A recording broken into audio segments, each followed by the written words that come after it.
एहतसाब अदालत में सहाफ़ियों से गुफ्तगू की है। साबिक सदर आसिफ अली जरदारी साहब ने, उनका यह कहना था कि जी इमरान खान साहब की जो हुकूमत है वो मुद्दत पूरी नहीं करेगी। वो बड़े कॉन्फिडेंट नज़र आ रहे थे कि हुकूमत मुद्दत पूरी नहीं करेगी। साथ उन्होंने ये भी फरमाया कि जी इमरान खान साहब को लाने वाले बेतराफ़ करें कि उनसे गलती हो गई है, अब उस गलती को कैसे ठीक करें ये अल्लाह को बेहतर मालूम है।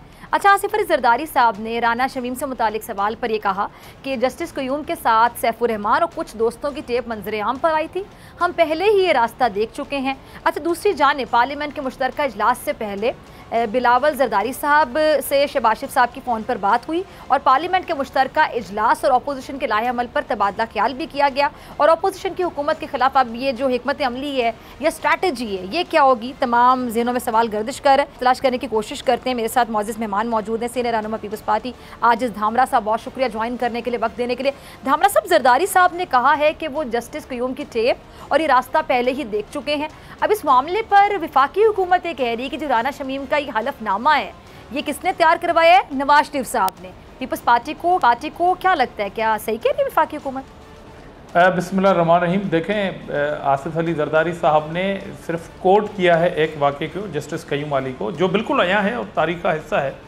उससे पहले भी पीपल्स पार्टी के ख़िलाफ़ क्या कुछ होता रहा और इदारों को किस तरह इस्तेमाल किया गया, उसके बाद पीपल्स पार्टी के ख़िलाफ़ जो एहतसाब होता था, इदारे बनाए गए थे और आपने देखा कि उन इदारों के सरबराह सैफुर रहमान साहब ने पाँव पड़ के रोते हुए माफ़ी भी ली, जरदारी साहब ने माफ़ कर दिया।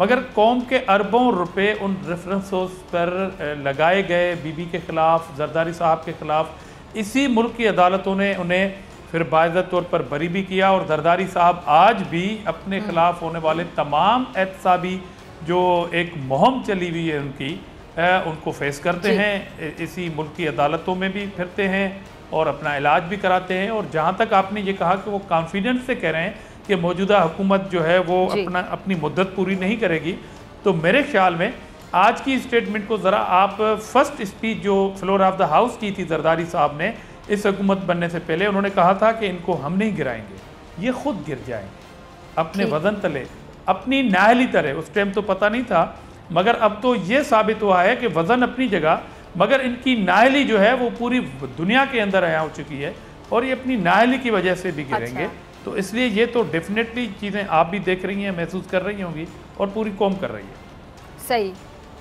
अच्छा, आपने अभी फरमाया कि वही बात की ये अपनी नाहली की वजह से या अपनी नालायकी की वजह से खुद गिर जाएंगे, तो क्या अपोजिशन को अभी भी लगता है, खासतौर पे पीपल्स पार्टी को, कि ये अपनी नालायकी की वजह से, जिस तरह कि आप लोग कहते हैं, खुद गिर जाएंगे और इसीलिए अपोजिशन ना लॉन्ग मार्च करिए ना एक साथ मिलकर अदम एतमाद की तहरीक ला रही है? हम ये समझें कि अब हुकूमत खुद गिरेगी, आप लोग इस बात का इंतज़ार कर रहे हैं?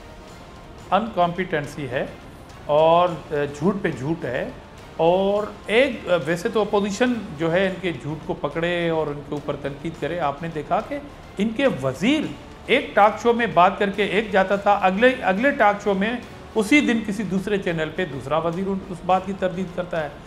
अब इनके वज़ीर कहते हैं कि जो ग्रुप था एक जिसको उन्होंने कालंदम करार दिया, उनसे होने वाले मुआहदे पे हल्फन कहता हूँ कि पता नहीं, और वही वज़ीर दाखिला भी हैं। तो इस तरह के मामलात इनके अंदर से हैं। अपोजिशन की तहरीक अपनी जगह पे, और अपोजिशन जो तहरीक चला रही है, इन्होंने जो सुनामी में, महंगाई की सुनामी में डुबो के रख दिया है कौम को।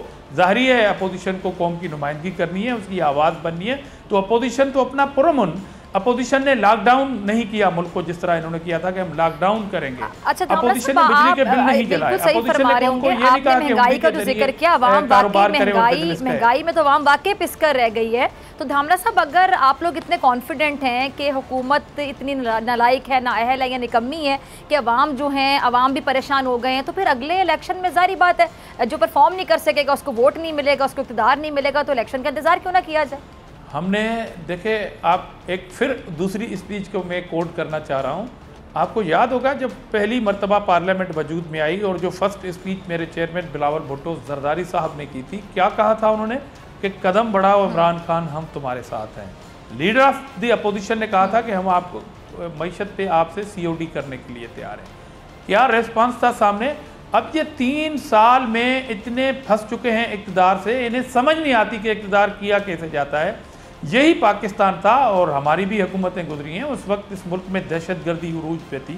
उन सारी दहशतगर्दी के बावजूद, महदूद वसाइल के बावजूद इतनी बड़ी महंगाई नहीं थी। आज तो पूरी कौम ये तो अपोजिशन का मौक़िफ़ है, ये पूरी कौम का। आप रुख करें बाज़ारों का, ये कैमरा आप बाज़ारों में ले जाएं, आप 100 फ़र्दों से अगर आप इंटरव्यू लें तो एक भी नहीं होगा जो इनको लायक कहेगा, हर कोई नालायक कहेगा। तो नालायक की जो है वो इनके गले पड़ चुकी है, और ये अब मज़ीद इक़्तिदार में रहना कौम के लिए नुकसानदा है। जो ड्राइवर इतनी भरी कोच को लेके जाए और वो अनाड़ी हो, तो अब उन मुसाफिरों की ज़िंदगी का मामला है, अब इस कौम की ज़िंदगी का मामला है कि उनके वज़ीर आज़म जो हैं वो अनाड़ी खिलाड़ी हैं। अच्छा, धामरा साहब, एक तरफ जरदारी साहब बड़े कॉन्फिडेंस से कह रहे थे ये जो हुकूमत है ये अपनी मुद्दत पूरी नहीं करेगी, और आपने भी इसमें कहा कि बड़ी कॉन्फिडेंट है ऑपोजिशन, तो फिर हुकूमत भी उतनी कॉन्फिडेंट नज़र आती है। अब समझ नहीं आती कि हुकूमत के कॉन्फिडेंस को देखा जाए, ऑपोजिशन के कॉन्फिडेंस को देखा जाए, क्योंकि हुकूमत तो यहाँ तक दावा करती है कि ना सिर्फ वो ये वाली मुद्दत पूरी करेंगे, बल्कि वो कहते हैं इस मुद्दत के साथ साथ अगली हुकूमत भी 5 साल के लिए PTI की ही होगी।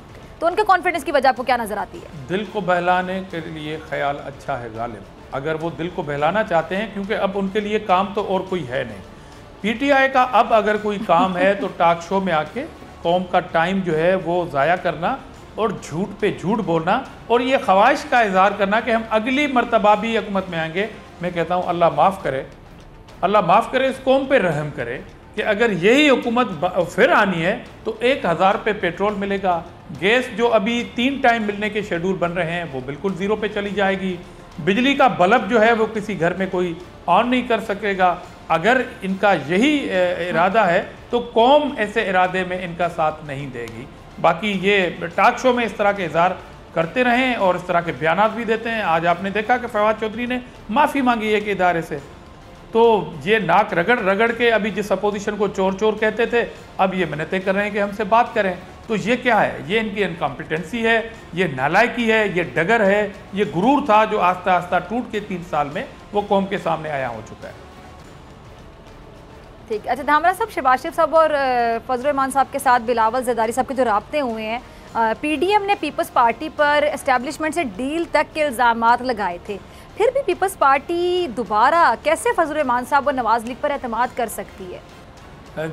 देखें, आपका सवाल जो है वो बड़ा गुगली है।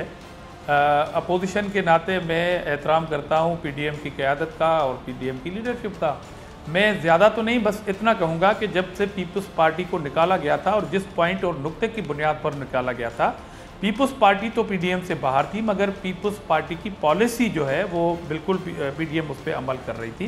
तो ये तो हमारा एक दूसरे से एहतराम का रिश्ता है अपोजिशन के नाते, क्योंकि हमने कहा था कि रिजिग्नेशन से पहले वोट ऑफ नो कॉन्फिडेंस होगा, धरना होगा, आप भी जुलूस निकालें अपने अपने सूबों से, हम भी निकालेंगे। हमने तैयारी भी कर ली थी। अचानक रेजिग्नेशन का मामला आया जहाँ पर डेडलॉक हुआ और वो चीज़ नहीं हो पाई। अब उनको भी एहसास है, क्योंकि बलूचिस्तान में आपने देखा कि उन्हीं जमातों ने फिर वोट ऑफ नो कॉन्फिडेंस का हिस्सा भी हुए। तो मेंस के पीपल्स पार्टी का वोट ऑफ नो कॉन्फिडेंस की पॉइंट ठीक थी। इससे ज़्यादा आगे मैं नहीं कहूँगा, क्योंकि मुझे एहतराम है अपोजिशन के नाते तमाम पार्टियों। ठीक है। अच्छा धामरा साहब, आगे चलते हैं। पार्लियामेंट के मुश्तरका इजलास में कहा बिल इंतखाबी इस्लाहात का होगा। अच्छा, प्राइम मिनिस्टर साहब ने कहा है बड़े वाज़े अल्फाज में कि सारी दुनिया के अंदर टेक्नोलॉजी का इस्तेमाल हो रहा है और सारे मुल्क अपने जो इंतखाबात हैं इलेक्ट्रॉनिक वोटिंग मशीन से करवा रहे हैं, ताकि ये जो अमल है ये शफाफ तरीके से हो। लेकिन मुझे हैरत है कि हमारी अपोजिशन को मशीन से डर लगता है। धामरा साहब, क्यों डर रहे हैं मशीन से? हम मशीन से नहीं डर रहे हैं, हम डर इस बात से रहे हैं कि अब PTI की जो परफॉर्मेंस है, जो ज़ीरो परफॉर्मेंस है, वो मशीनों के थ्रू किसी ने कान में बात कह दी होगी हमारे अनाड़ी खिलाड़ी को, या किसी ने पर्ची थमा दी होगी कि सर अब कुछ नहीं होना।